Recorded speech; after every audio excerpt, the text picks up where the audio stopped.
Welcome to Culture of Paint. On this episode, we're going to be taking a look at what's caught our eye over the last couple of weeks in the miniatures painting world. For our main segment, we're going to be chatting to Rich about how Kill Team's completely reinvigorated his hobby and all the stuff he's managed to get done and the stuff he's planning. And then we'll close out the show, as usual, taking a look at what the hashtag paint cultists have been up to and whatever the chat's saying. Culture of Paint's aimed at a mature audience, and we might use explicit language and discuss adult themes. Now let's talk about paint.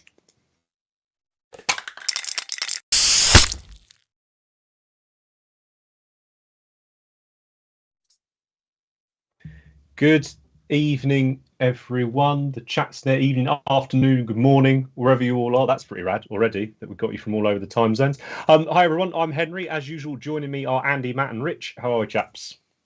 Good. All good, mate. Wish I was painting. All right. Has it been a good painting couple of days? I feel like I'm getting back in the groove now after the life events. Yes. Getting the cramp back. I just need to do something new because those two vampire hunters are killing me, and I just want to look at anything else. not far to go now. What's the update on the countdown, Matt? Where are we? 22 days, isn't it? 21 days, 15 hours. 21. 21 days. That's of course till Matt and Andy head out to Golden Demon US over in Adepticon. Not guaranteed I'll go at this rate. Have a chat. You'll be fine. You'll be fine. They're looking good though. Yeah, you'll be going. Just don't know whether you'll be taking anything with you or not. Yeah. No, not even a bag. What we've got in chat, we've got Paris, Denmark. We must have Australia if someone's saying good morning. Edinburgh, come do some lessons in Edinburgh. We'll be coming up to Scotland soon. Not Edinburgh. Not miles from Edinburgh, though, actually. Keep an eye on the socials for that one. But we got a Scottish fixer sorting some classes out for that. Some usual names and some new ones. So welcome everyone. Right, let's crack on with what we've seen the last few weeks. Get into the waffling in a bit. So first up is. Oh, nice. That's rad. Yeah. So I've really been getting into my artwork lately. Not necessarily just like the hobby artwork. Like those time lapses of like watercolor paintings that are all over Instagram at the moment. I don't know, but I clicked on one, followed it, and then that changed my algorithm, obviously. So now I get fucking shitloads of them. But they're great. Algorithm, mate. Well, yeah, exactly. So yeah, I looked at this. Massive marines, over the top, big proportioned marines. I'm just in love with at the moment. I'm back on the marine hype. And yeah, this guy's work's brilliant. It's a bit different to the other artwork that I've looked at before. Very kind of comic book style, and like I said, over the top. But I don't know why. I just love it. There's some really interesting niche chapters as well. So like some of the chapters he does like the odd Imperial Fist and things like that. But there's some great, slightly lesser known chapters that he does as well. So I thought it was just great, and I love the shoulder mounted last cannon. Does this account just do? Pick like it's like fan art of Space Marines. Yeah, it's other stuff as well, not just Space Marines and not just like Warhammer artwork, but lots and lots of Space Marines, like lots of Chaos Space Marines and weird and wonderful like Mechanicum based like bits and pieces, and it's just very different, and I just love the aesthetic of it. That's awesome. I like how he's grey and orange, and the background's grey and orange, but it's still like contrast. It's cool. I love that paint scheme as well. Like that'd be a badass marine chapter. Hey, you should start a new army. Kill team. Start a new kill team. I mean, exactly. I like the helmet. Like it would be a very cool Iron Warriors or like a Death Guard, like Heresy Death Guard helmet, right? Yeah. It's got them World War I, World War II vibes, but still a marine. And yeah, shoulder mounted last cannon is perfection. Perfection.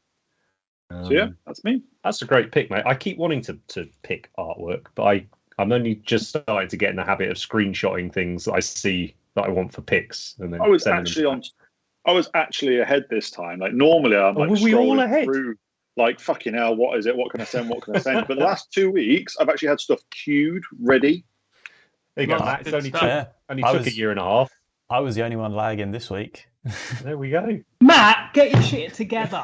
Come on, mate. Put the spreadsheets down and screenshots of them. Get on with it, Matt. Come on. Makes a change from a Tuesday lunchtime. No, that's awesome. That's a great pick, man. Yeah, we should definitely. Fuck it. Maybe we'll start definitely picking some artwork each show. In addition, I think that might be kind of cool. just to make sure we keep it up there, because there's so, it's a bit like, you know, all the digital sculpting we see now. Like there's a lot more artwork, right, because of that digital art. And it's a shame not to show. And I mean, I'll be honest, I've been one of these Warhammer Plus people that are exactly what they wanted, right? I subscribed, and I don't think I've looked at it for about 3 months, right?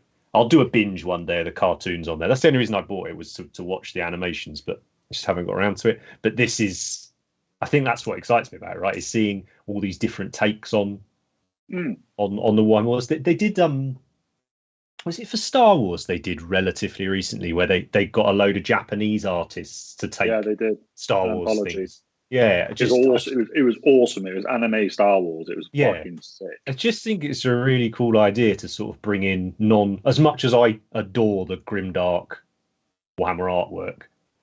Like, I think it's great to see it in some different sort of styles. It's like the Love, Death and Robots. You've seen that on Netflix? It's like an anthology of just completely different animated styles. That sort of thing is really cool, because it's nice to see everyone's different take on what the universe looks like. Yako's asked in the chat, is that Matt Parks? Now, I don't know whether you mean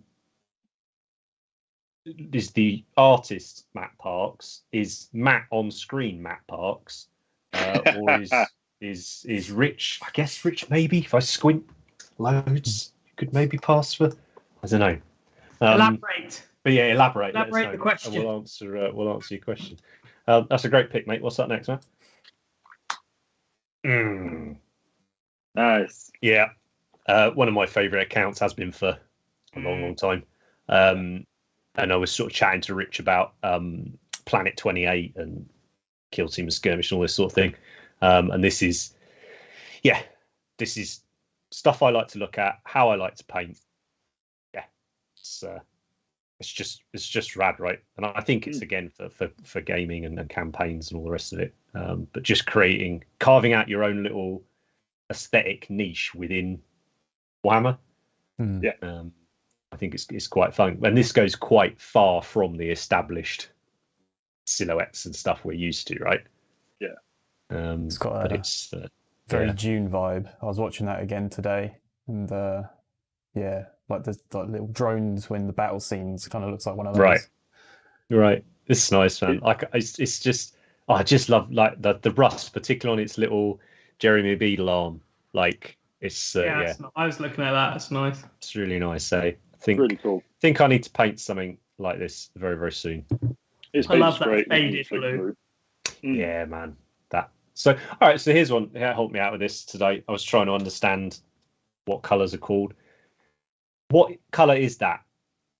Like, and I understand blue and green are all whatever it is, shades of blue. But like, is it turquoise? Is it teal? Is that what teal is? No. Same thing. It's a mint, isn't it? It's a green. It's like a green, and it's quite pale blue. Peppermint. So if you lick that, it's actually a paint spearmint. It's definitely spearmint if you lick Vallejo that. Pale blue green. Right. Okay. Well, there we go. Faded aqua. So, genuine question. I was looking up. I was looking at Eldar schemes, and like one of them was like, it's teal and blue, I think it was, or teal and green. I was like, I need to find out exactly what teal is. It's quite like Tiffany blue, actually, the signature blue. I won't comment on the colour. Oh yeah, of course, yeah, Matt. Probably not, mate. It's a colour to you, right? Matt. It's something. Does it look like red to you? Honestly, I didn't even notice the blue until you told me. Can you tell it's blue? Yeah, a little bit. Enhanced. That's wild. Sunworks just saying in the chat, like, round Imperial vehicles. That's it, right? It's when you see something that's not super angular. When they brought out a load of that Mechanica stuff, the hovercraft and the definitely not Dune ornithopter plane. It just totally changes it, doesn't it? When they start putting curves and things. It's because in it. Aerodynamics are heresy. Exactly. It's got to run on whatever it is. I've never liked them Space Marine planes. They're just not the one, are they? Storm Eagle flying bot. I think the thing with them is though, right, is though the one shot of it coming in like that, right? So sort of nose up, thing coming down, you can sort of picture it quite doing that. It's very ominous, isn't it? It's very sort of like brutal, the idea of it doing that. But you see it from any other angle doing any other thing, and it's a bit like, this doesn't make, this literally doesn't make any sense, does it?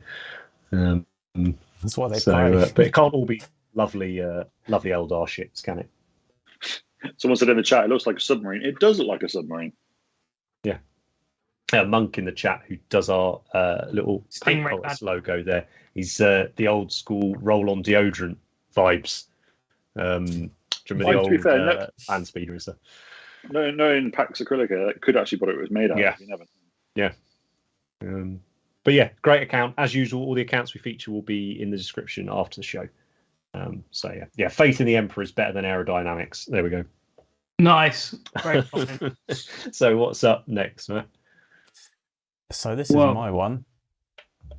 Sick. I was rushing for a pick, but then I remembered I saw this a while back. So he's done a couple of these, I think 2, and it's an imagination of the hollow suit, like the flip suit. How in the lore of like Harlequins, they're kind of like when they move, you'll get like a trail behind them, and like they Predator. and they like reflect the light and stuff. So he's kind of tried to take that imagery and actually make it into a miniature, which I thought was a pretty cool theme. That's amazing. Yeah, that's really good. That's one of the coolest things I've seen for long time. Very original. Very original, right? You do occasionally fade see it away. Yeah, I would. Yeah. What was a year or 2 ago we saw that Tau, didn't we, where they'd used like a clear the force plastic field to thing. create like the force field. That was a real it's kind of got that vibe, right? That sort of how do you model effects? I guess you'd still call it an effect, right? But that's brilliantly done. It's not a gimmick though, is it? Right? Because everyone does it if it's a gimmick. No, it will be. I don't know, man, because that looks difficult. Gimmick doesn't mean it's bad. It's just a gimmick. That doesn't look like a sort of easily lazily replicated thing, right? I'm not quite sure how they've done it. It's like they've had to obviously cast. Yeah, it's like press molded or something. Like it's weird because of the neuro pistols he hasn't, but that's just a whole load of money in 3 pistols. He's got the diamonds on some, hasn't he? So he's like changed the face a little bit on each. Proper cool. And then it's got less of it, so the middle one's got the leg, and then the top one doesn't. So like there's less of the model each time. But there's also and then there's a 4th pistol at the top, right? 4th? No, I think plastic pistols. No, it's the diamonds. No, follow the pistols there is. up. Yeah, there is 4. And above it, there's sort of like one phasing in, isn't there? In the that's brilliantly done, man. Whatever. Yeah, that's a wiki. I don't follow that account. Just above the 3rd one on the right, there's another little casting of a neuro pistol. That's rad. I can see 3. Good find, Matt. I think that was actually Barry. He had it in his stories a while back. Nice one, Baz. And thanks for the great reaction we got to Baz. Like, it's it was a really fun episode to record, and I think he'll be on Patreon this month. So we're in March now, aren't we? Yeah. So welcome to the team, Baz. We'll have him back on soon. Don't worry. Pancake. Oh yeah, sweet. Cool. I'm gonna have some pancakes. Have pancakes on Sunday. Up next is. Sorry, just reading the chat. We've got up next. Oh, nice. Who's this? Andy? It is a robot rocket miniature. I think it's a Lucas Pina sculpt, and it's Joshua Lai. Lucas Pina, Joshua Lai. Can you get any better? Some more. Nice, eh? Can you get much better? No, it's brilliant. Obviously, love his bases always, and it's just another great one and amazing color scheme. Actually, today he posted a capybara in the water, which I saw that. Is so cool. With the butterfly in his nose. Yeah, So I've seen that before. Where have I seen that before? he's done. No, I think that's a hippo. He did a capybara today. Now with a butterfly on its nose. That's definitely ringing a bell. Yeah, I think that was a hippo he did, and then he's done a capybara today. I don't know. Anyway, there's too many. It's another awesome, amazing account. Definitely worth. And we're going to try and work something out with him as well for see if we can get something recorded, because I think a lot of people would be really interested in hearing about how he goes about stuff. But it is a butterfly on the nose of the capybara. It's awesome. We'll stick a link up. Well, you've got the link to his account anyway, so you can see it. Always love his stonework in his water. Don't paint them grey, kids. You had quite a lot of fun with that, didn't you, on the Woodsman model? Bit like rolling your little rocks and painting them. Well, I tell you, the spoiler is I didn't paint them. That's the best ones. Turned out the best. Just left them as pebbles. Well, that's what I said in the video, because if you put like a non-painted thing next to a painted thing, it looks weird. But in the water, it's obscured, right? So you don't have to do it. But I painted some milliput rocks and I put in real rocks, and you couldn't really tell by the end. That was really fun. But yeah, I sort of blended them both together. But I mixed in real rocks with the ones I painted, and it worked really well. But yeah, I think if you put like, say you've got a real rock stuck on a base and next to a model and it's not painted rock, that looks weird. Yeah. Because it's cast in the resin, everything's obviously glossy. You can't tell that difference in texture, and I don't know. I thought it worked, but yeah, that's me being lazy. Duppy in the chat said that model looks like me. Oh, it really does. Shit, sorry. Yeah, couple more years, mate. Couple more years. Don't know about that. It's what I mean now, mate. It's me as an ent. Needs Geb's mind. Yeah, that's true. Let's get Jamie to Photoshop some Gebs on it, and then that'll be banging. And a baseball cap. Yeah. Oh, right. That's the next job. Oh, wicked. Is that it for picks, Matt? Did anyone get greedy? No, that's it. Oh, how very well behaved, self-controlled of us all this week. Meme of the week. Is there a meme of the week? Yes, there is. There is. I've seen it this time. Get her up. What a beauty. It's profound. This happens to me a lot. Yeah. I'm at work and I'm like, man, I just wish I was at home painting. Then you get home and you're like, bah! It's just like a lot of things have got to come together for me to have a good painting session. The stars are going to be aligned. Got to not be hungry, not be tired, have a decent amount of time. It's very rare. For me, this is the perfect example. Like, I'm at work, I'm thinking about painting all day, come home, like get the baby to bed, do dinner, finally get in the studio, and the first thing I do goes wrong. Yeah. Like the first thing I do, I'll pick up the airbrush and it's like dried in solid, and the trigger won't move. And I'm like, or open a paint pot and spill it on the table. I think I feel like the picture on the right on just about every model I paint up until about I'm 95% done on it. Nah, the beginning. And then it's either complete meltdown or, that's all right. I'm the other way around. Like when I'm start painting something, I'm like, this is sick as fuck. This is the best thing I've ever painted. And then I get towards the end and I'm like, oh man. No, you finish one mini and then it's the second one and then you go, oh man. Yeah, that's true. We tried to pick something else. No, batching's the worst. What's batching? I know. Well, we'll talk about all of these. Henry's going to be doing a lot of batching soon. Doing a hell of a lot of batching soon. Yeah, I've missed that. He loves big batches. Sure, in the Midlands in Coventry, that's the name of a roll, like a bread roll. A batch. A batch, yeah, like a ham batch. It's like That's even worse than a bomb. Cup or a tea cake. It's true. It's retarded. James is saying if you replace painting with parenting, then that is his life right now. Isn't parenting just the whole time? It's just right the whole time. Yeah. Can confirm. Till the 18th birthday. Monk's like, he uses his tears to thin his paint. That's good. Yeah.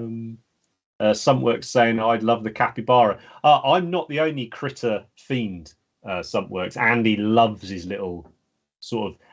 I like little critters. Andy likes larger scale little critters. You would use a derogatory term followed by animal. is what I like. It's these little animal dolls, but they're great. Get down early learning centre and find it. When I find that deer, I'm doing it. Bjorn's asking, what makes a good painting session for you guys? I mean, that's a very finish a perfect model in an hour. Yeah, I mean, I think I stopped enjoying this hobby years ago, Bjorn. I'm too far in now to quit. So I think achieve anything that looks cool, even if it's a little bit, right? And then you get a buzz to do the next part of that model. So, like, if you paint like a strap, a gun, just one part that's good, you go and then you do the next. Because I've been doing those little vamps, and they're so tiny, and there's so many details. But if I do one bit of it real nice, I'm like, sweet. I did their big cloaks on Sunday, which was like the biggest element, I guess. And I finished that, and I was like, sweet. So just achieve something. I enjoy it when I'll paint something and I'll realise I can miss a step out, and I don't mean it lazily or anything like that, but like when I'm like, do you know what? That looks just as good as what I used to do for that, and I've used like one less paint or whatever, and it might be just because I've blended it better or I've done whatever. But I think for me, like I had a really good session on Sunday or Saturday. Andy, was I at yours? Saturday was good because I went to paint Andy's. I took a specific thing with a goal in mind to get to a specific point and did, and it was nice just to sit. I took like 6 paints with me, just sat down. And I was like, right, I need to do the metal details, browns, whatever. That was really good just to get through all that, and then it come together so that then on Sunday I did a bit and got a squad of something finished. So I was like, you know what, that was really good. It's nice. It's nice when you don't have to fight anything and it just kind of happens. Just happened, yeah. It's like I was building a chaplain because I don't like the 2 Primaris chaplains that are out, and I got the chaplain off the bike. The legs from just a standard Primaris Marine, you can put the shins on. It just fits. Nice. Then nice. Then I took off That's well satisfying.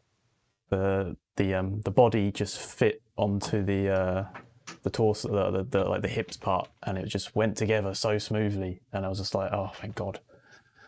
All right, that was like me when I did that vampire. I was like, right, I'm going to give him a different sword, and I'm going to put a heart in the hand.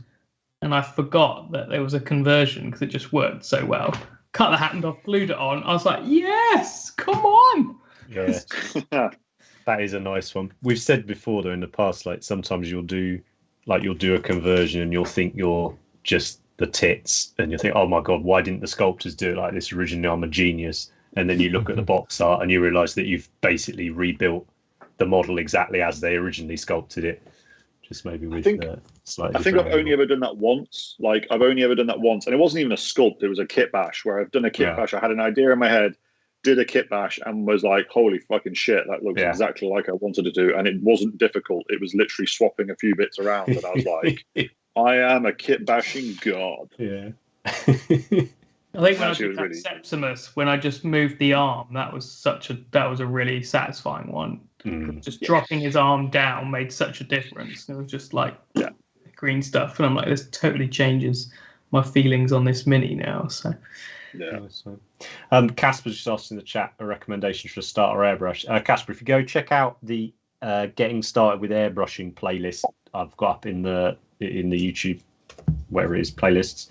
And then if you've got any questions after that, just ping us a message on one of the socials, and I'll have a chat with you if you want about what to get, what we recommend. But yeah, that's it's a good meme. It's a good pick. It's a bit hard, that one, a bit close to home. But this is the year the joy returns to painting. Possibly even next week, if everything aligns correctly. I'm well nervous. I've got a project coming up, and I was chatting to Andy today about what paints to get for it. And yeah, it's going to be a scary moment. But if those paints work on the test model, it's going to be joyous. I'm going to be really excited about it. I'm going to be really happy. If they don't work, I'll be quite upset. You got it on lock. So yeah, we'll see. What are you drinking? Okay, this is this is Northern Monk's, one of my favourite craft breweries in the UK. Beer, not raspberry hot. Up north. No. So this is one of their faith in things. This is rhubarb and custard pale ale. That's like that shit can get in the sea. Like honestly, you're wrong. Northern Monk is a great brewery. And I really like their beer, but like fucking sweet flavored pale ales and shit. Delicious. You got to try it. I used to feel exactly the same way, but I used to feel identical to that. This thing's delicious. And I think it's like I think it supports like local kids or something. I don't know. There's something like that as well. So whatever. But then I love rhubarb, I love custard, and I love beer. So terrible. Bjorn's asking what lamps do we prefer? Painting lamps. I like task lamps. I've got a few different brands. Bought one the other week actually. Daylight Company's what we've used for ages, but I bought one. Native Lighting is the brand. It's just another task lamp. It's exactly the same. Those are my faves. What about you, Andy? Yeah, that's my old one. The task lamp XL. I like the Lumi, and then the Luminos if you got big bucks. So yeah, I think if you're able to have, if you've got the space for them, these bigger task lamp type ones. I use 3 of these now, and it's the best. Yeah. I use 2 at all times now as well. Always. I really need to up my lamp game. I'm using just some nondescript Chinese. Oh Christ Almighty! But that works. For some people use those little, like angle poise ones with a beak on them. If you don't buy one tank, you can get a light or one box game that you're never going to paint. Just get a light. I was definitely a fan. I had a really little, the ones with the little like lens, like the magnifying glass in the middle, and I used it for years, thinking that it didn't make much difference because there was always like when I started, I was always a bit cheaper in the hobby. So my first airbrush cost me like 10 quid and all that, and I never thought that it was really worth it. But of all the things that you could invest in a good light. For fuck's sake, your eyes will thank you for it in 10 years' time. Believe me. Definitely. Sorry, I'm just replying to Bjorn in the chat. Yeah, I think I got like 3 lights for filming to like improve the light for that, but my paintings got loads better, and my lighting's so extreme now. I'm like, oh, this looks like absolute crap. But then I realise it's because my lighting is just mental, and then when I sort of look at it under normal light, I'm like, oh, that looks nice. So it's kind of hard because you're always miserable about your painting. But it's quite nice though, right? Like. Exactly what you said. Like you hate it, and then you pop it down there. Particularly if it's for a gaming project, because suddenly you put it there in the normal light, and you're like, oh, it looks pretty cool actually. Well, I think it's up to my standard because I've been painting for the Golden Demon. I've been it's not quite neat and tidy enough, and I've been correcting, and then I look at it like in a normal light, and I'm like, that's quite good.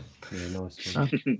We have this chat a lot, don't we, about that? And then obviously being able to zoom in on photos and social media and all that, it can be, you can almost lose sight of the fact of what it is you're painting and how it's meant to be viewed, right? God, yes, killing me. Zooming in's the worst bit because you're taking something that is quite small and just making it way too big. Mr. Rivster in the chat saying it's not the lamp, it's what you put in it. 4,000k to 5,600k to get daylight equivalent. Everything's much easier like that. I would counter that, dude, with I have spent more than at least another good task lamp on trying different cheaper options. Like I've tried the 2 angle poises with the correct bulbs in. I tried a big soft LED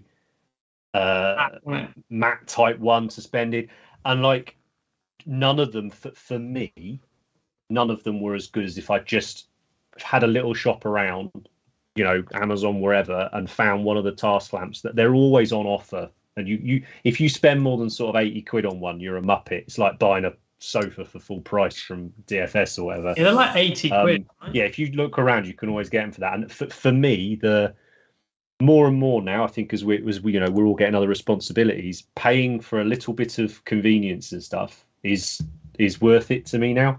But I tried all. I just say I did try all the different options because you see different painters using them, and I think it's that thing is always be wary of when someone tells you have to get this. This is the best thing. Always make them explain why they think it's the best thing, because it might just might not work for you. It's a spread. And that doesn't mean it's right or wrong. Having a long bar on the good arm makes the difference. Lots of room for stickers too. I'm demonstrating well there. Which is always nice. Right, we've sort of gone off a bit on a chat there. Let's bring it back. Speaking of butterflying, to the main topic. So, Rich, we tease you quite a lot about quite a lot. Well, I mean, I think like most of us, you suffer from not necessarily new shiny, but getting distracted quite quickly when you're not very far into a project, right? And therefore, you never get quite far enough into a project for them ever to even become a small thing, right? They just become discarded and whatever. Yeah. But recently, since the sort of end of last year, you've been a man possessed. Man on a mission. Yeah, on a mission, and that mission is Kill Team. Yes. So I guess, like, what happened? Like, how have you gone from that to being probably the most consistent output of the four of us for the last month or two?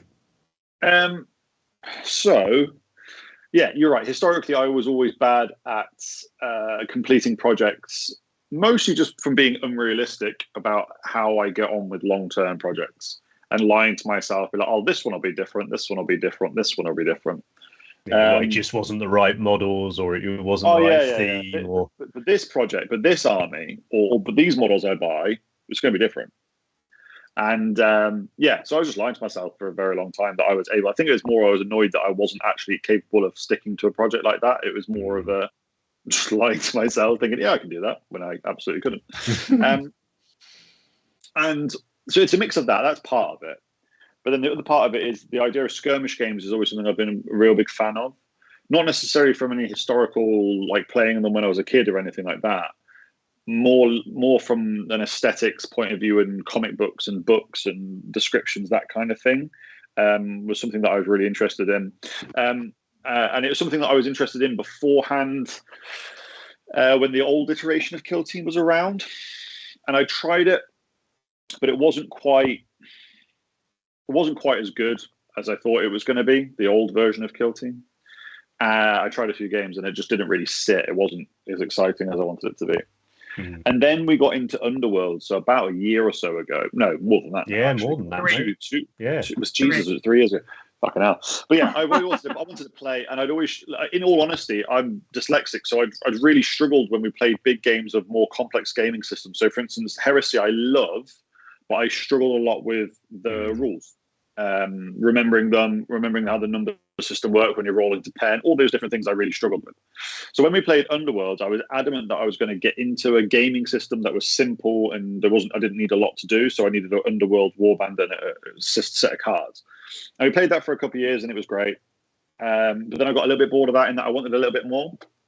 And I'd shopped around a little bit. I'd seen there's a great company called a great gaming system called Planet 28, which is a generic rule set, which is super simple. It's like 15 pages in a micro booklet that you can use any models for, and every stat is in there for it. It's a very simple system. So I got that and flicked through it, and I thought that was interesting. But it was only when Games Workshop said that they were releasing Kill Team again, and it was redoing it from scratch, that I really kind of thought, you know what, I would love to give this a go. I'd love to get into a gaming system because I love the idea of gaming with my models that I've painted, but I think it was just a lot more accessible to start with. Sure. Yeah, so that's how it started. It's nice. So what was the last, because I mean, you've had armies in the past, like, you know, I've known you, I don't know, 8 years, something like that. Now you've had armies and stuff. Like what was the last project, as it were, that you actually managed to stick a pin in before you got back? Because it does feel, and I'm in a very similar position to you, but it does feel like it's been like a significant amount of time since you found something, stuck to it, and finished it. Iron Hands, surely. Yeah, that Migs got off. Yeah. And that never even that was just a collection, right? Yeah, it was a collection. I've never finished an army in my life. Right. I've never once gone, this is my list of models that are going to be in this army. I have now painted everything. It is now done. A lot of the time was I would get to a point, I'd say like I'd have 1,500 points painted of things in the past, but then I'd have another 200, 300, 400, 500 points of in progress stuff that I was like, oh, I'll add to it at some point in the future, etc. But never did. I've never once in my entire life gone, right, say this is a 1,500 point list. I'm going to paint this list and it'll be done. Never, ever have I ever done that. Which really pissed me off because it's a ridiculous thing that to not have achieved that. And I've painted how many armies or tried to paint? I don't know, man. I don't think it's that ridiculous. I think it's pretty common, man, and for a whole variety of reasons. But yeah, as you're proving now, you're absolutely smashing through. I mean, it's not going to be long now till you've done a similar volume of miniatures to an army. Yeah, they're all different colours. You know, they're just all different. Yeah, different. They're all different the same race. They're just different colours. It's like no, there's a couple of non-marines in there. We will get to them. Yeah, like a couple, but not many. It's the big one that breaks my heart the most. I've got that lovely army. It's all done. We're fine. Don't worry. Don't worry. It'll happen. So whilst we're on that, we've got a couple of these lovely Thousand Suns up on the screen at the minute. Now these are a kill. I think basically when we go through your kill teams, I'm probably just going to ask you, why you decided to do them and what, if anything, you got out of doing that particular kill team. Because you never know, little nuggets pop up, right? So these guys, I think quite rightly have been very popular. I think they're some of your coolest stuff you've done for a while. I think best. So what's the skinny with these guys? What's why and what's gone well? So this wasn't the first kill team that I tried of the new. I played a few games of the new version of kill team, and I was flicking through the compendium. Love about the new kill team is the compendium book has every kill team you can take almost, so you can flick through and see what they can take. And I've always wanted to paint some Thousand Suns, some 40k Thousand Suns, but I could never really find the right models for them. And I just started reading. I started to reread the Araman books, the nice, Sorcerer the John trilogy. French ones. Oh, yeah, nice, fantastic. Love those books. He's one of my favorite characters in the 40k lore. And it just got. It was the Black Templars release because that's the Emperor's Champion. And I was like, oh, Primaris Marines with tabards. Now we're talking. They're the right size. For me, I like the slightly bigger Marine. And I was like, oh, that would look quite cool with 1,000 Suns bits on there. You could probably make quite a good one. And I was saying earlier in the convo about how I did a kit bash and the idea popped into my head and it just worked perfectly. And I was ecstatic about that. That was the conversion. Nice. Emperor's Champion into the 1,000 Sun Sorcerer. But yeah, and I thought these are something I would love to do. You need 5. So you literally need 4. Oh, wow. Four rubric Marines and a sorcerer, and that's it. That's the whole kill team. And I was like, I painting blue is one of my favorite things to do. I love painting like a turquoise. So I was going to ask, this is very close to a scheme I got a few years ago for a Night Lord, right? Yeah, very. It's very similar, right? It's nice to see that tweaked and it's very grimdark. Good vibe to it. If I'm painting blue, there's going to be you could probably Andy or probably have to name at least 2 or 3 of the colours that are going to be because I always steal his versions of Sotek. Sotek's always in there. Yeah. I've never used the paint. It's never here. Because I always steal it. I don't even know what Sotek is like. But yeah, it's a scheme I've done a lot, and it was something I had an idea to paint one, painted one. But I spent a lot more time on it than I planned. I actually thought I'd paint it a bit differently, and I really enjoyed the process and how it looked at the end. I was like, wow, that looks really cool. So then I thought, but it was because I did that and then looked in the compendium. I was like, fuck, you need 5. Yeah. That's doable. So then I cracked on and thought, go on, why not? Or is it? Exactly. I thought, I'll do a few and see how we get on. No, that's fantastic. So what would you say if there's one take home from these, what would you say it was? Right. For me, this was, because there was only 5, this might sound really simple, but I did one and I put a lot more time into it than I thought. And after the end, I was like, fuck, maybe that's too much. Maybe that's a lot more effort than I want to do. But then I did that one I did the one on the right first, and then I did the sorcerer second, and I did that. And then I was like, well, I'm over a third of the way through, nearly halfway through. This was more of an exercise, and I want to throw a bit of time at a kill team rather than I'll paint a kill team in a day, which is a good way of doing it. I've done that before as well. But this was it's quite a good way to practice and to throw a bit of effort at something and still get something out of it that you can use to like play with, that kind of thing. Excellent. What's the deal with the bases? Like the fact that there's like they're desert, but then they also look like they might be marble. Wanted something completely unique. I'd never actually done marble bases before, so I thought, oh, what a great opportunity to try them. I guess you've probably got a lot of baby wipes laying around as well, right? Oh yeah, it's exactly. Yeah, son. That's what the orange is, isn't it? They're brothers.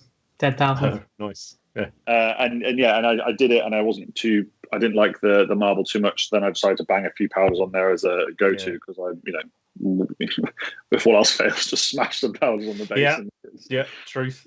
That's great. What else do you do? Nice, mate. They're really cool. That's good start, strong start. What's the next slide, Matt? I don't know what all of these are in, so it'd be quite fun. Oh, now these I hope got a very good reception, mate. This is it tickles my balls. These loving the weathering on the drones particularly. Thanks. So do you know you like? I'm not just gonna like suck you off here, but like this there's a few of these. It's really nice to see you doing stuff that's you like when you see your friends develop a genuine like style, and if you looked at a model you go, oh, Andy's painted that or Rich has painted that, or whoever. Like it's really nice to see you pumping stuff out now in that style as well. Thanks. So these are wicked. Yeah, take us through. I think I pretty much made peace with the fact that this is how I paint. I think for a long time I flicked back and forth between trying to replicate other painters and thinking, I want to paint like this person, like that person. Whereas now I think I'm a lot more confident and comfortable in this is how I paint and practicing that. I think that's definitely. I think everyone takes something from that. Yeah, because I think there's elements of other people's painting that you can steal. So, for instance, there's, I don't know, Rodrigo Ochora's color usage I love, and his impactfulness in his painting I love, and things like that. That's inspiration, though, right? Yeah. Yeah, exactly. Yeah. Whereas that's what I use it for now, as opposed to replicating. Whereas before, I think I tried to replicate. Whereas now I take inspiration from it. And then this kill team was released in the Chalnath box set, and after playing kill team for a while and playing a few games, there are kill teams that are fun to play in, just to kind of pick up, I'm going to have a game with these capacities. So for instance, for me, Space Marines fall into there, where I really enjoy the painting the models, and playing with them is then an extra benefit of, oh cool, I get to see these cool models I've painted on the table. That's great. But in the actual game system itself of playing kill team, they can be a little bit boring in some regards. Like Space Marines are fun for pickup games, but I wanted something a bit more in depth. And any of the specific kill teams that have been released with boxes like Chalnath, they have their own specific rules that are different to the generic Tau rules. So you can take Tau Pathfinders that are generic Tau Pathfinders, but you can also take these ones that have, and everyone does something a little bit different. So if you take Space Marines, you've got 5 Space Marines, whatever, and each one of them does pretty much exactly the same thing. Whereas each one of the Tau does something different. Yeah, so that when they're releasing these big chunky boxes, they are specifically designed for kill teams, aren't they? So it's much more like a team of operatives, as opposed to, as you say, you can play your Space Marine tactical squad if you want. Yeah, 100%. Yeah. And I really wanted a non-Astartes kill team. Everyone knows I'm obsessed with them. I love Space Marines, always have, always will. But I wanted something that was a bit different, and that was a non-Astartes. I love Tau, I always have, but I've never wanted to paint an army because I've seen armies, or I've tried doing paint schemes for Tau armies where the suits looked okay, but then I did the troops and I was like, well, I need 40 of these or whatever it was. I couldn't do it because like rushed, I thought they looked really bad. Just personally for me, I just couldn't paint rushed ones. And these I decided to spend a bit more time over, and I had a scheme that I really liked. I wanted to paint something a bit sci-fi and a bit more earthy rather than like a bright shiny red or bright shiny blue. Sure. Yeah, and some people in the chat are enjoying, James saying in the chat, it's nice to see Tau done. I think all of us probably agree on the whole. We like seeing Tau done in olive drab or greys or don't things like anything else. Beyond's saying in the chat something. This is something I'd like to actually do on a future episode. Talk about a lot more he's saying, for me, getting an army done is all about having quick wins, which goes against the whole I want to get better thing. So you've got a bit of a paradox. But I really want to have a discussion around, what is this getting better thing? Like, what does it mean, and all the rest of it, which hopefully we'll tease out of Rich a little bit as we're talking, so we can see sort of how he, even if it's inadvertently, feels he's got development out of the project that he's doing. So what about these Tau lads? What was on that? Just on what you said, like I get the whole army done is about having quick wins. So you want to feel like you've achieving and to be realistic about getting an army done. Yeah, that's going to take a lot of time if you don't do it quite quickly. But I think the benefit of one of the things that I loved, or that just personally resonated with me with Kill Team, is I can choose. I can go, right, I've got 12, 13 hours over this weekend to paint. I'm going to get a Kill Team done this weekend. Yeah. Or I've only got 8 models to do. Let's try a technique I've not tried before, or let's spend a lot of time on a specific element of it. So even with these, when I did them, I was like, I'm going to spend time on the models. And then it came onto the bases, and I was about to just bang some washes on there. I thought, actually, no, let's do the bases. I never paint bases properly. I always would do something like powders and washes and things like that. Whereas this, I was like, actually, no, let's paint the bases. Like, I made that base from just a flat base and plasticard and the odd bit of like plastic kit that was floating around, because it thought it'd be quite fun. And little things like that, I think it's a lot less daunting to spend a bit of time on. So that drone is the biggest bit of the Kill Team. So I saw it as like, right, that's the you do an army, you've got a super heavy that's the center of your Kill Team, or the center of your army, sorry, and that's like the focal point for that army. With this, I was like, okay, cool, my big drone's going to be the focal point, so I'll spend a bit more time on it. So I made it its own scratch built base and spent a bit more time on the paint job, that kind of thing. Oh, that's awesome, mate. So that would be the takeover from these guys then. The idea of it was a nice way to push your basing. Yeah, push my basing and just think of things that I wouldn't necessarily think of when I painted it. Like, I'd always paint the armor quite well, but sometimes rushing the fatigues or the skin, or I never paint faces ever. Like, everything's got a helmet because I don't like doing it. Whereas this on the tower, I gave I think there's only 2 or 3 of them that have actually got helmets. All the rest have got bare faces, just as a way to practice. Because I thought I love painting blue. It's probably the color I'm best at. So blue faces, it's a good bit of practice for me because I don't like painting faces, but I'm painting it in a color scheme I really like. So that's what I went for. Rad.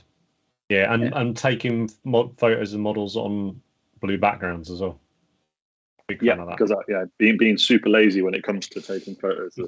That's my palette top. Always know it's one of your models usually. Yeah, if it's a blue. Yeah, because it's my background. Sort your life out, mate. It's not like I don't have space either. I've got to just get this set up, permanently set up. It's become part of the charm now, mate. Those bases, though, they really do jump out. Very, very cool. Very cool. Right, what team's up next? These, I'm big fan of these. So this, correct me if I'm wrong, but this is one of those potentially previous failed projects that may find a new life, lease of life, right? Yeah, loads of my Kill Teams started out as fantasizing, right, I'm going to paint 70 Necron warriors like this because I'm spraying it with a black rattle can, sponging it, putting some glowy bits and a bit of white. And then has come out and it was all buzzy, wasn't it? And it was exciting. Yeah. Everyone was throwing around ideas for Necron kill schemes that were quick, and this was mine. And looks better than silver. I think so, yeah. I mean, don't get me wrong, if at some point that I super get into 40k and I fancy it, that's not necessarily something, if I wanted to, I could. But I wonder if it'd lose its impact a bit, though, across an army. Nah, we chatted through it, didn't we? Because we were like, I was like, I want to do a matte black scheme, and you're like, yeah, I'd love it. I'd love to own this army. I'd love it to be like a we said, didn't we? We wanted a communal army. Yeah. Because I built them all and was like, we asked. But I if this army was done, I'd love to play it because I love this scheme. Yeah, and in our gaming group, we all paint good guys basically. So we've all got like loyalist Space Marine chapters and stuff like that. And we decided, me and Andy were talking about once about it would be quite cool if we just had an evil army just somewhere that if someone didn't fancy painting an entire army, then they could still come along when we game on Fridays and whatnot, and actually get involved a bit and still play. Or we could have it if one of us we both wanted to play with our Space Marines, and someone could just take an evil guy for once or something. And they are great villains, aren't they? They're great villains. They really are. They're amazing. And there's some amazing, really old artwork where it's just literally a matte. It's just a black Necron, really weirdly shaped. Oh, is it where he's like quite lanky? And he's going like that with his gun. Yeah. It's great. But yeah, sorry, mate. Bjorn's asked the black. What is it? Yeah, black. Colour forged rattle can. No airbrushing at all. Colour forged rattle can. Oh, is that the matte black primer? Yeah, matte black primer. That's it. That's all I sprayed it with. Easy. Hi, Martin. Thanks for joining us. Toffee Tau. Yeah, they did look a bit like sort of Karamak Tau. Delicious. Oh, Karamak, so good. So with the Necron then, because as he has the, because I know obviously this, I don't believe you could take this guy in kill team as is, right? No. So you in the Necron kill team list, you can make any of the operatives that you have. So like the Immortals, Death Marks, you can make them you can turn them into your leader, but there's no way, they don't differentiate. Their stats are different. Yeah. The models aren't released for it. Yeah. Whereas this, I just thought, well, he's going to be an Immortal leader. He's got a big Immortal style gun. Cool. He looks a bit cooler, and it was an excuse to paint my favorite. Oh, model. That's great! Yeah, what a brilliant excuse to paint. Yeah. Paint just your favorite models, right? So at least you feel like you've done something from that release. Yeah, exactly. So that's a great idea. This kill team I painted in, I think it was a day and a bit. It was, the kill team event that was coming up. I couldn't decide what I wanted to take, and for a minute I was like, actually, I fancy the Necrons. It'd be cool to paint something specifically for the tournament. So literally a day and a bit later, I had 10 Immortals and like 10 Warriors and him done. So I could take a couple of different kill teams, play with them. They were really fun, but they're a bit, ironic saying Necrons, they're a bit soulless for me. So it wasn't as much fun as I thought it would be playing with them. So that idea of taking them to the tournament fell by the wayside, as a lot of my projects do, but I finished it. So it's a kill team that's sat there now. So if I fancy playing Necrons at any point, it's ready to go and I can just pick it up. I think Necrons suit being en masse, and I think for kill team, the K-Suns are perfect because you can paint them nice and just do 5. But I think what appeals to me about Necrons and this colour scheme is like I'd want 100 Warriors. It would be so cool, like just plague of zombies. I guess kill team, like you said, feels a bit soulless because they're that en masse army. There was for me. Sorry, Rich, go on. I was just saying, for me, that's spot on. Like, there are very specific armies or factions that I think work really well as kill teams. That, in both ways, I did the Necrons thinking they'd look really cool, and they do look cool and they're fun. But you're right, there was something missing from them. Like you said, I would love to see 60, 70 Warriors with the big spindly spider things behind them, just trudging across a board.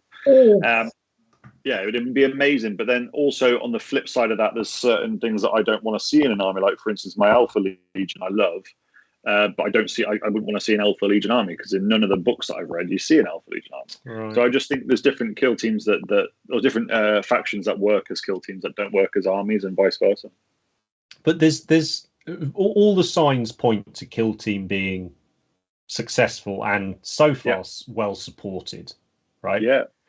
And I think it's fair to assume that each army is going to get its kill team, right? So it's a specific one. And I think there's been varying levels of how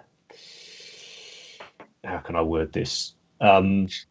Success, maybe that's not the right word, but for instance, we've got that recent box we know is coming, which on the one hand you have Eldar Corsairs, a wonderful rogue trader era faction that's getting sort of reimagined, brand new models, and then we're getting the Chaos Space Marine squad, which is just a Chaos Space Marine squad with a few extra bits sort of chucked in. And I think everybody probably hopes that they get the new unit, right? So like the Sisters got those novitiate models and things like that. There was a unit for Necrons years ago. I don't know what edition it would have been. That were they called pariahs, something like that.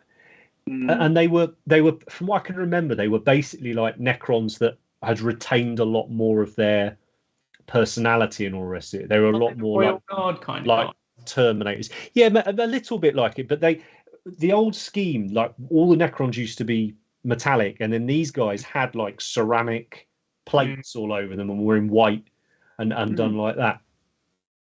I can't quite remember, but I'm sure the chat will something. But I wonder if you'd see the reappearance of that sort of squad for Kill Team, right, where they can be a little bit more individual. Because for me, like, I think the Orc Commandos probably so far have been the perfect Kill Team, right? Because I mean, if you like narrative gaming, like there's still one of the most heartbreaking bits of backstory where they talk about the little Grot's mission to sabotage the oil refinery. Like it's brilliant. Tell you what I do is do an old hammer kill team. So like that'd be amazing. I'd love to do Necrons with the metal Necrons, the massive scarabs. Yeah.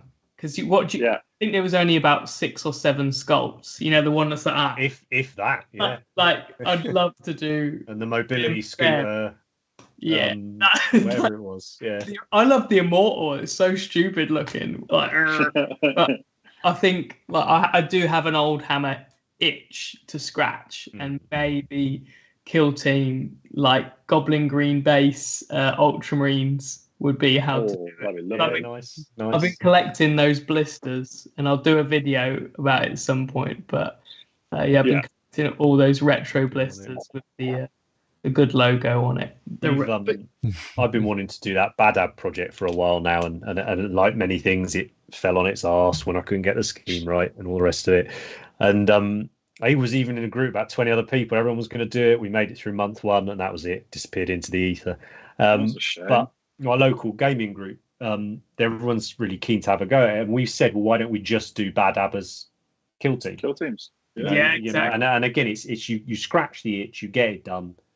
And you can enjoy it, but I don't want to hijack your chat. No, but it's a perfect example of for me, Kill Team. I don't even plan on getting into it really as much as I did. I was just kind of I fancy doing this as a slightly step up from like boxed games, but not quite 40k or AOS. You're right. And it has ticked so many different boxes for me. So like it scratched the itch for Necrons. I've got some Necrons that I can play a game with.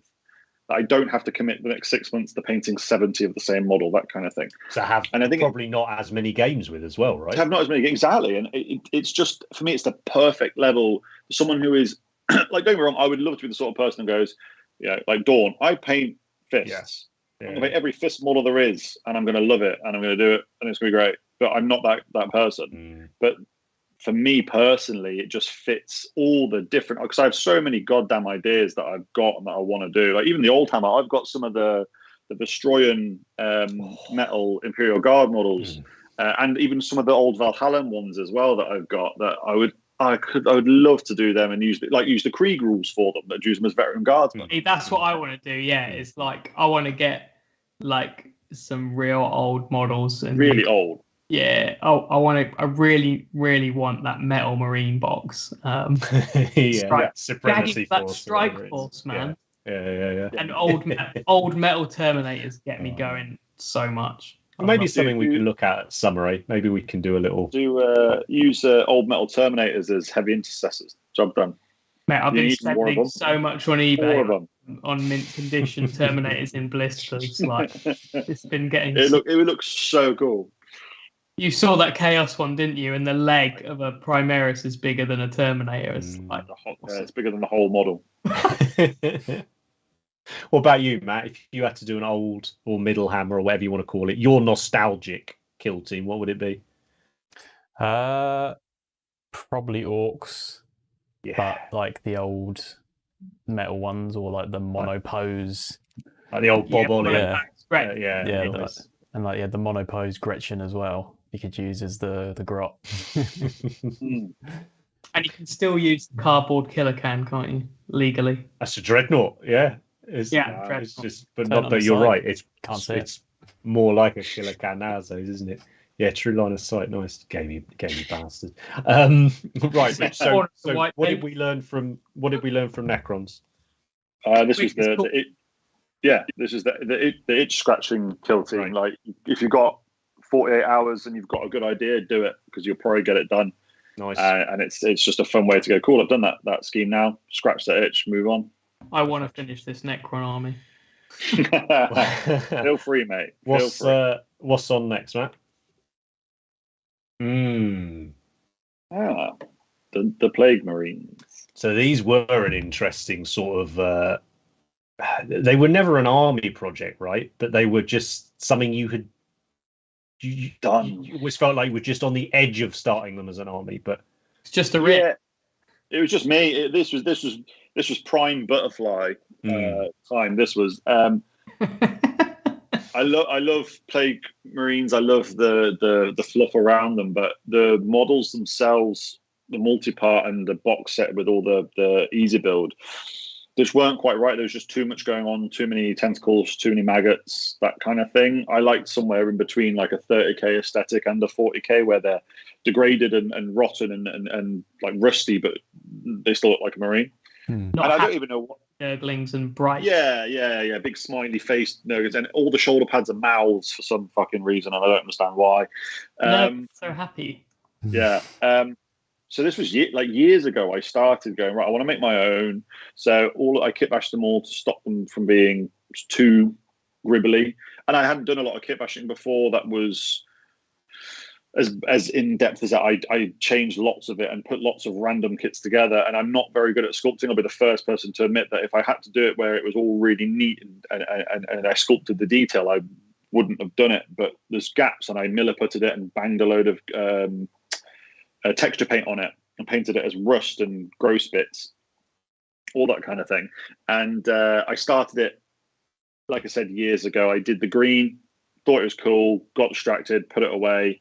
Literally a year later, picked it up, started doing a bit more of the detail, because I wanted to paint something a bit detailed and didn't have anything to hand and didn't want to start something new. So I picked it up again, and literally 3 or 4 times I did that.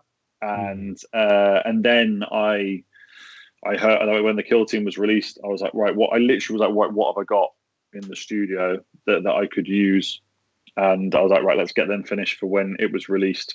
So that was the goal, and I did. And they're I'm really, really proud of them, actually, because it's as a squad, because it's just 7 or 8. I think I've got 8.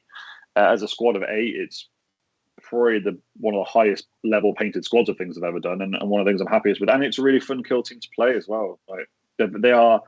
Of all the sort of generic kill teams, they've got the most in-depth, I think, rules and funny things that they can do, like disgustingly resilient, still a thing. So they fit the perfect aesthetic for me of like there's 4 or 5 of them walking at a whole wall of like Kriegsmen, like shooting at them, and the shots are just fucking doing nothing. And they're still wading through them all to get to them. So they're a really fun kill team to play. Like you'll have one on one side of the board with like the big plague spewer. I was playing my friend, and he had sisters, and he ran 2 of the Repentia with the big chainsaws. Ran 2 of them at me. Oh my god! I just turned and melted them both with one shot. And it was just so cool. It was the first kill team game I ever played, and that was just like, right, that's me. I'm in now. Nice. Martin's saying in the chat, old Inquisition stuff. I completely agree, mate. Like this, that I think I'm maybe still holding out that we'll get that game, but I think Kill Team's probably it, right? Do it in Kill Team. I reckon there'll be an Inquisition Kill Team at some point. Well, there's that model, isn't there? The birthday model or something. It's that Inquisitor model. But I would be all over that, like tramp on shit. So Johnny's saying this show's really inspiring him to want to play Kill Team. Yeah, I mean, I think a lot of us feel like that. Yeah. Keep that energy going. Just do it. Do it this weekend. Do it and tag us. It'd be wicked. Yeah. I think your Death Guard are pretty special. Like, it's definitely worth going and checking Rich's account out to have a look at his Death Guard. It's when models match a style and all the rest of it, I think you got them bang on, man. So what was it learned from Death Guard then? This was probably the biggest or oldest saving project. So it was something I kept for a long time. I knew I was never going to do an army of them, but I kept hold of them. I didn't throw them away or give them to somebody or repurpose them for something else, etc. I kept them. And you just know, right? Sometimes, don't you? Like, yeah. Like I've had a big clean out recently with life changes and all the rest of it. But there's this big box of Zinch stuff that I've 2 or 3 times now been like getting ready for eBay and all of that over the years. I've been like, nah, I am gonna do that one day. Like, and you genuinely know, like, it's not the 7th Space Marine Army that actually you're not going to do that. Oh, you get rid of it. Things like that. Just... there were elements of this that I got rid of. So when I was in this mindset of I'm going to do these, I love these, I bought a bunch of shit from. So I bought a bunch of Nurgle stuff, but that's all gone now. But I kept this specific element of it. So the idea was realized, but in a different way than originally planned, and I've kept it, and it's really cool. Like the Valhallans, I've had those metal models for maybe 15 years, and I've just been carrying them around with me. I did never know what for. I'm never going to do an army of them. Jesus, you'd never get hold of enough of them. And I've literally been holding them ready for something, and like kill teams come around. We need to do kill team. What was it called? Zaragrad. We need to get them out for that. Do a little. We'll talk about your scenery in a bit, but we'll do. That would be awesome.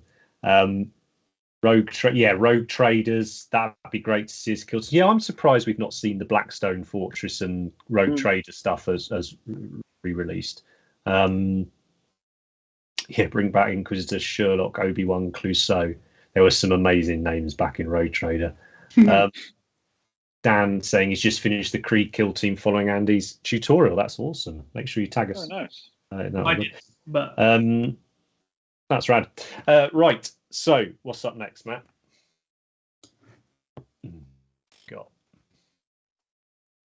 Perfect. So, into the scenery. So, this is something. So, we just mentioned Zaragrab, which is, I think we featured that last year when we talked about our favourite white dwarfs or something like that.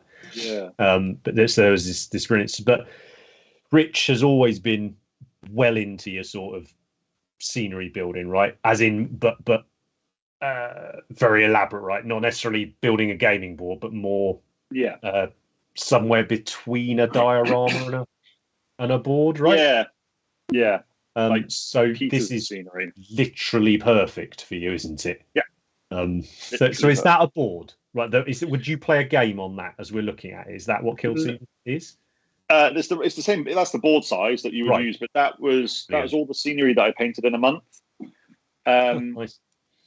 Because like I said, I'd had a test of the game and a friend who had some scenery for it, and I was just like, I'm all in on this. But for me, it's something I spoke to Andy about a lot. When you're playing a game, the scenery is like the third army. A friend of mine always says that. Yeah, that's the third element on the board. And for me, I wanted it to be good. So for me, it's got to sell the narrative. It's got to, the vision on the board's got to match the thing in my head, or I'm not interested. And for me, the scenery is almost the most important part of that for me. Yeah. For a skirmish game, especially, that is a lot. That is so much reliant on the scenery because there's so much of it. So for the game to function properly, there's got to be a lot of it. So for me, it's got to all be matching. It's got to all be painted well, and it's got to all be like united. I can't stand it when you're playing the game and you've got scenery that's painted one way and then another piece of scenery that's in a completely different color scheme. Like one will have snow on it, one will have moss on it, and all that. And I just can't do it. Yeah. And we on a Friday we've got a Wizards Club, which is a group of us all in Bath who come together and we game every Friday. And it was Underworlds for a really long time. And I basically was just like, right, I want the lads to get involved with this, but I've got to kind of lead the way on it and sort of sell it to them that it's cool.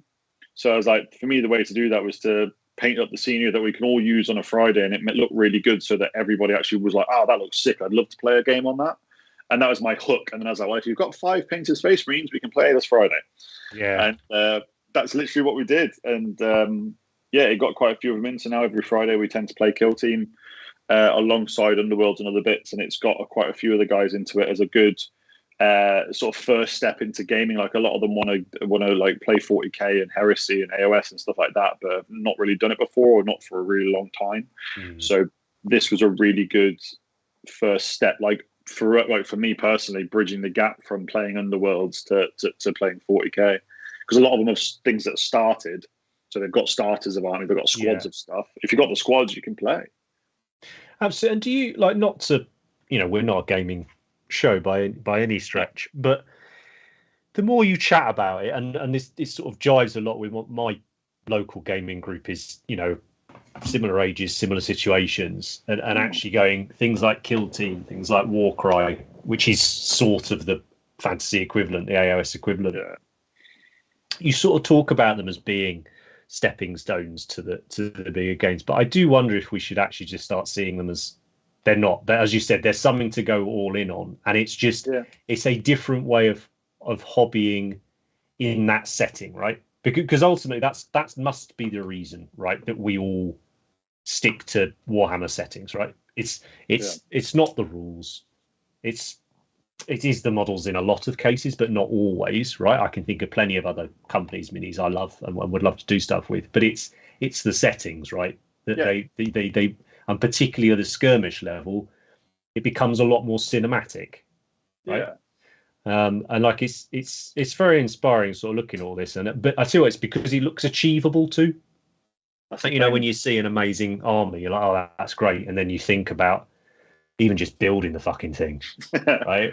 Which I'm staring at in the corner of the room. I need an army built for me if there's any builders out there. So it's a nice little side hustle. Quite a few people have got going. Just Tom Strazos in the chat. We see some of us at World Model Expo this year. Yes, we will, and we'll chat about that quite soon. I think we'll let you know what we're going to be getting up to with that.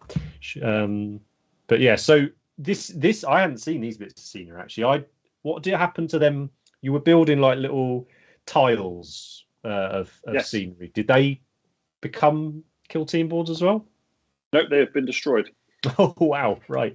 I didn't know that. Is that so you could use them for like different setups for this, that type of thing? Yeah, so I didn't expect to quite get into the gaming side of kill team as much as I did. I thought it would be an excuse to paint things that I could use, and I'd get the thrill out of painting them and using them for something, not necessarily caring too much about the gaming. But I've really got into the gaming side of it, and a big element of that is the way that the scenery changes every game. You can move the scenery around, and it's never set. And it was something that I learned. I mean, admittedly, the hard way, considering how much time and effort I'd already put into those boards. That if the scenery is set, it's going to dictate how the game plays very, very quickly, and you're only going to get a few games out of it before you realize the scenery hasn't worked, because I set it up purely from an aesthetic purpose of I think this would look cool. Didn't even think about it from a gaming perspective. And looking at it then, having played Kill Team, going, I want to use this for Kill Team, I looked at the scenery I'd made and gone, that's completely unusable. The buildings and stuff I've kept, I ripped all them off so that I can paint them separately and use them for Kill Team. But the boards themselves, they're in the skip. They're gone. Yeah, that's really good to know, though. I think because I'd have done the same as you, right? If I was getting in, and I'm very tempted with Necromunda Ash Wastes coming up. That's an all-in temptation. But I would have done the same thing, right? Built it to look right without any. But I'd probably have given it some consideration. But I'd have been looking at it from a real-world perspective, right? Which isn't always going to work, right? So that's a really good. Are those the newish 40k ruins in the background, or is that another company? No, that's 40k. They came in the Chalnath box, so massive. They are huge. But yeah, they came in the Chalnath box, and then the stuff at the front is part Necromunda scenery made with like random other bits and pieces. So just it's a drain pipe. It was a drain pipe. Nice. And used that as the tubing bit. So yeah, that's wicked. Oh, well jealous, mate. Let's get on this. So yeah, what would you say with the scenery then? What would you any big take homes? I suppose it was that, like think about.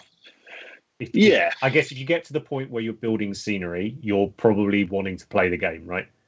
Yeah, I think so. And having modular scenery is really good. Like I'm still going to do a board, as in like a sculpted base, and then I can move the scenery around on top of it. But I'm not going to glue any scenery to the actual base itself, so I can still chop it and change it and do that on the other. And scenery, it goes, quick wins and like gimmicks with scenery goes a long way to make them look a bit unique and a bit fun. Like the big runes were rattle cans, a sponge, and some moss and a wash. That was it. Yeah, absolutely. Really, really absolutely. Quick. We'll definitely do a scenery thing. I think later in the year, I've got quite a lot planned for YouTube and stuff with that. It's there's a temptation, isn't there, to paint it like your models, and it's just wrong on so many levels. No. Like Jesus Christ, no. Yeah. Here's a question, Rich, just before we move on. Yeah. Do you think it would work? Because I've been wanting to build a kill team board, but I like the idea of gluing buildings down. But I hadn't done it yet. my plan was to make 6 11x11 tiles, glue terrain down to it, but have it so you can move all the tiles around. Would that work? Yeah, that would work. I can't remember who did it. There's somebody that's done it with a Necromunda board, where the 4 tiles that they did to make their board, they glued all the scenery down, but then they've got loads of walkways, and you can move all the tiles around and change the walkways so that it's all completely. Yeah, that would work. The reason for me was I wanted to get gaming very soon. I wanted it to be quite quick, so I did think of that originally, but it would look amazing when you did it. But like, it'd be a hell of an undertaking, but it would look sick if you could pull it off. I just thought maybe in the future I'll do one like that. Like, I'm not adverse to doing another board or two. Matt's got the right brain for that shit, though, hasn't he? Yeah, you know how to do all the facing. Spreadsheet the spreadsheet would be ridiculous. It's coming off because I don't like. It's so hard to store gaming boards that are like permanent. Yeah. So I've got a design for basically a 24-inch tower that's 11x11 that will have sliding rails on that you can just slide the tiles into. Where you put your dinner trays on. Yeah, literally like that. And then it's just a less than a 1x1, 1 foot by 1 foot box that you can just put in the corner. Yeah. Nice. Clever. I've been thinking of ways of storing it. That's my solution. I haven't got any more space in it, but I've got a wall in front of me, so hang them on there. Yeah, get soundproofing as well. Mega, have we got any more Kill Team slides, Matt, or is that scenery? Was that it? We're on to the scenery now. Brilliant. There's look at that. Some colours there, mate. I rattle canned it red, rattle canned the top blue, sponged it red, and then that's one wash, and that's it. That's fantastic, man. That's fantastic. Well, I think that's sort of a natural end to that. Now we're gonna come back to your Kill Team thing, even if ever so slightly briefly. You've got an event coming up this month. Mid-March at Warhammer World. Yeah, so make sure you get some snaps from that, and we'll do a quick recap of that at the start of one of the shows around the time when we've done that. Anyone sees me there, please do come over and say hi and introduce yourselves. Be good. Yeah, definitely, absolutely. So let's move on then to the third segment of the show, the hashtag paint coys. I love that, Rich, by the way. I thought it was fantastic. I think the chat did as well. We're keen, guys, to throughout the year maybe have one episode with each of us over the year where we sort of look a bit more about something that we've ended up getting really into. So rather than them all necessarily having to be conversations around ideas and all the rest of it, sometimes it's just fun to see other people get proper nerdy, right? Because I'm absolutely jonesing. Like there is zero chance I'm doing anything Kill Team for months, right? Like I have the next 2 months at least. We're fully booked, mate. Yeah, fully booked. But I'll rewatch this back in 2 months, and then I'll I've got it all. If you pop down and you want a game, mate, you can use one of my. I'm popping anywhere, bud. But I will. I really appreciate the offer. We'll definitely get something done. So. Last section, hashtag paint coys. So we made up a hashtag when we started the show, which we just thought maybe a few people might use when they follow it. You got thousands and thousands and thousands. I think it's far off 10,000 now. If you want to open up your Instagram feed to some slightly different models, some slightly different companies, some different styles, bang that hashtag in, give it a follow, and you'll find a ton of new accounts that you wouldn't have come across before, especially with the algorithm being as fucky as it is at the moment.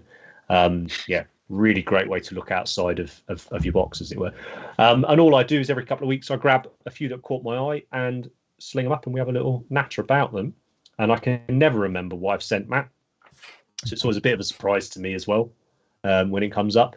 So let's have a look. What's we got on the first slide? Oh yeah. So I think there might be some busts and large scale stuff in this one. What a cool bust! It's not my cup of tea at all, right? I'm never going to paint this, but it's wicked to see. I just not seen anything really like this subject matter, like the paints. Like it's just cool. Yeah, that's awesome. What's the Andy? Do you know what it is, Andy or Matt? It looks like Pedro Fernandez. Like you can recognise his faces instantaneously. I'd be surprised if it wasn't him. Let's have a look. I've made a note already. I need to be a bit better at jotting down things about why I've chosen them, because it's lazy of me to just say, "Oh, go and look at their account." But then I guess it does make people go and look at their account. True. I love the non. You know, we said before, sometimes it's nice to have the non-war, violence, and also like from representation side of things, nice to see a bit of difference in there as well. Absolutely. And I think it's tricky, right? When it's, a lot of us come into the hobby through Games Workshop stuff, which is naturally, it's Warhammer, right? It's not Cuddlehammer or whatever, is it? So it's you're going to come at it from that angle. And I think when you see stuff that isn't warfare focused, and we did this when we created the sci-fi range, we want it to be about exploration, not warfare and all that it's actually quite challenging to come up with a perceived interesting subject, right? It's why sometimes I tease Andy about his little deer and things like that, because I'm like, well, why would you want to do it? But then actually you see someone like Josh or Lai, make these incredible, and you're like, oh, okay, I get it. That's why you do sculpts like that. But I think it's just a really interesting sculpt.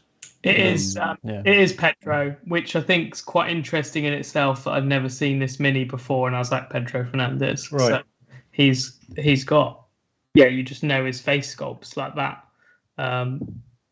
Got such a style. So fair play for knowing that. I would never have pulled that out, like knowing somebody specifically from a sculpt. The account is in the chat, so well done. It's awesome. Yeah. Thanks. It's lovely to see you in the chat. It's always nice when that happens. It's so nice to just see something that's, like you were saying, just a normal everyday scene. Like this is like something I would see on the train every day. Right. Just a person. That's a nice thing about a large scale, though, as well, isn't it? That I mean, I'm opening up a can of worms here, but we only choose like 28's only a scale because you need loads of them for a game. Right? Yeah. And people are shirking that now, right? You're getting a game I've mentioned a few times, that Parabellum War Games, name's gone now. Last Argument of Kings. It's a Warhammer Kings of War, Game of Thrones style war game, right? It's square blocks of infantry and knights and things, but they are probably closer to like a 40 mil almost for a. I want to play a 45, and it's really cool. Like it works, man. It's that would be super cool. I mean, maybe not doing like loads and loads of them, but no. But so, for instance, a unit is I think it's like 12 maybe, right? Yeah, so it still looks like it's still cool. It still looks like maybe even a few more actually, like but it still looks like a proper unit. But they are, it's like a normal human would be like Primaris sized. Yeah, that would be cool. So yeah, we'll jot that one down. We'll have to see what we can do. But yeah, just wicked, just lovely, and great account, well worth a follow. I love the painting on the sleeves. Yeah, I just think the scarf at the top is so good. The light, and the bottom half of the shirt, like where it's just in that shadow, super natural. Very, very, very. Yes, that's a good way of describing it, isn't it? It looks very natural. Yeah, it's amazing. So yeah, it's a nice one. What's up next, Matt? Oh wow! Oh, so again, this model is very different. I don't know if you used any of the other picks, Matt, for slides. No, I haven't.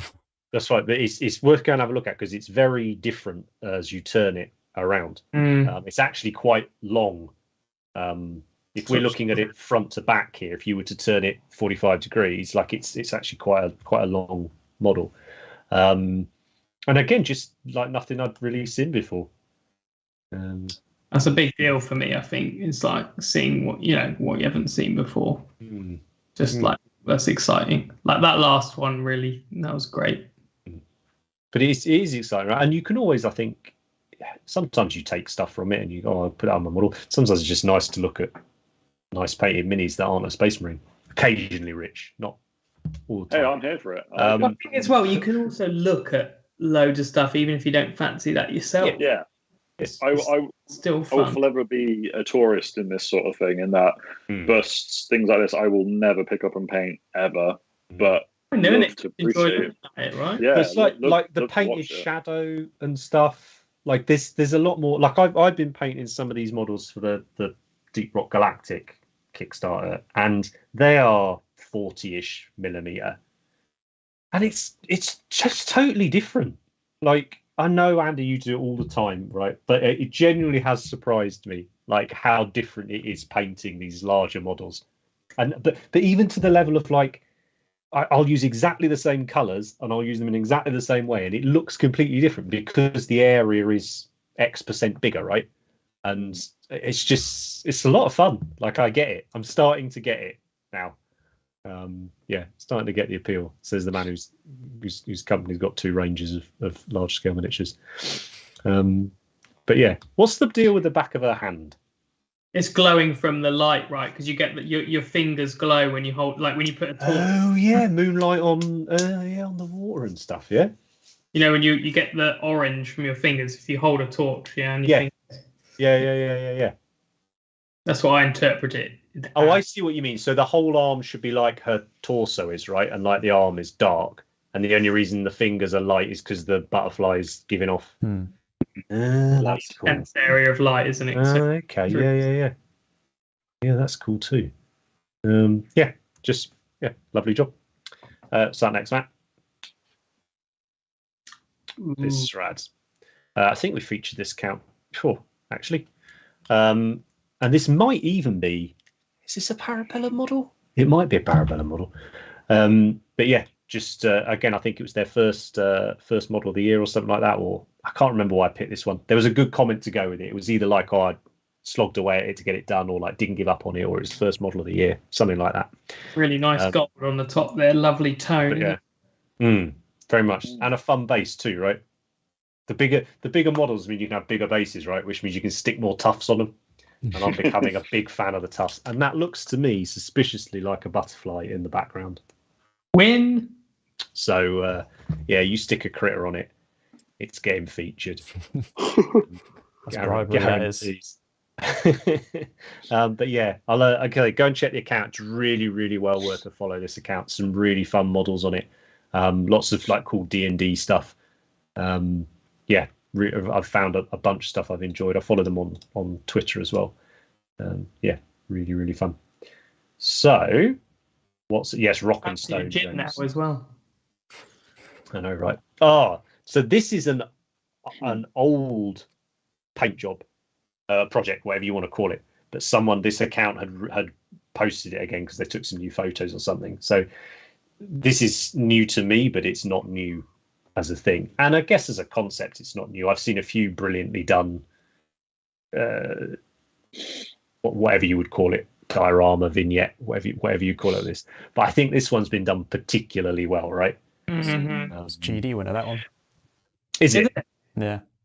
There we go. Date? What year, Matt? Come on, Rain Man. 2008. There we go. How the fuck do you remember that? He did spend like 2 years, Rich, compiling a book. Yeah, but how many entries did you see in those 2 years? I made a point to remember where it was from before I got called out on it. Oh, that's fair. I've been looking at that's acceptable. I've been looking at Matt's rankings and like, how many do I need to go up the rankings? Oh God, don't show Andy that. That's it.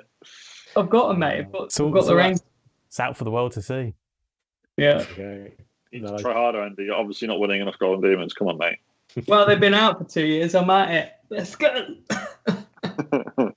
Oh, we've got Lee in the chat from Dungeons and Dragons, so nice one, dude. That's wicked. Bjorn's also mentioning that whole, I think it's called, is it scale reduction factor? Is that what it's called? Where the paint changes colour on the scale of the model? And then like historical people, it's a real thing. I think that's interesting. So maybe that'll be a discussion in the future. Probably not, but I think that's really interesting. These sorts of like vignettes where they use real elements like a book are quite popular in historical. So a lot of the like Second World War stuff, I've seen quite a few where it'll be like an ammo case that they'll paint a scene in, or like a helmet, a real World War II helmet that they'll then like create a diorama in. It's sick. That is great, man.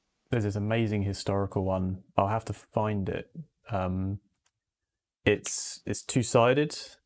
I think we maybe talked about it before, where it has it's like a picture of a tank in a museum, and the grandfather's looking at a picture of the actual what the photo was taken in World War II is like in the diorama with the kids, like, and then on the other side it's the diorama of the photo. Diorama of happening, yeah. Yeah, that sounds great.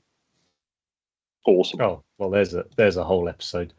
But yeah, I didn't know it's a GD winner. That's grand. And obviously excited about Luca. Lord of the Rings stuff. He just recently started posting his stuff. Right, so that'll be it then. So definitely go and give that account a follow. It's one of them ones I want to tick off. Like, I want to do this, right? I want to do Bilbo in front of his hobbit hole as a little diorama, and whether it's done in a picture frame or a book or whatever, or a pocket watch thing, something like that. It's on the like hobby bucket list. The best Bilbo one is done by Martin Footit. Bilbo outside his hobbit hole. Yeah. Well, if even Andy likes it, then it must be amazing. I don't like it because it's the Hobbit, right. but it's very, very good. But I'm like, Lord of the Rings, get out of the way, right? Where's my Transformers? Yeah. Okay, have we got any more? I think there's a couple more. I didn't pick many this week. Oh, it's not. We can't really have a show without Rich talking about Space Marines or us showing a Lucas Pina model. Have you noticed my collection, Henry? It's nice, mate. It's better than mine. I think I got 3. I've got loads more. It's terrible. 0. Got 1. But here's if you aren't aware of, I mean, this account's great as well. But if you aren't aware of the model, it's Lucas Pina. If you're interested in bigger models, check this guy out. It's quite exciting to be around when this guy's sort of very hot, at the top peak of his powers, maybe even just not there yet. But yeah, great Instagram handle. Shiny Model Syndrome. Yeah, that could be one of yours, mate. It could literally be one of mine. But yeah, again, it's not just because it's got an owl in. I know. I kind of. I assume this is Merlin, is it? And a young Arthur, right? Not Gandalf.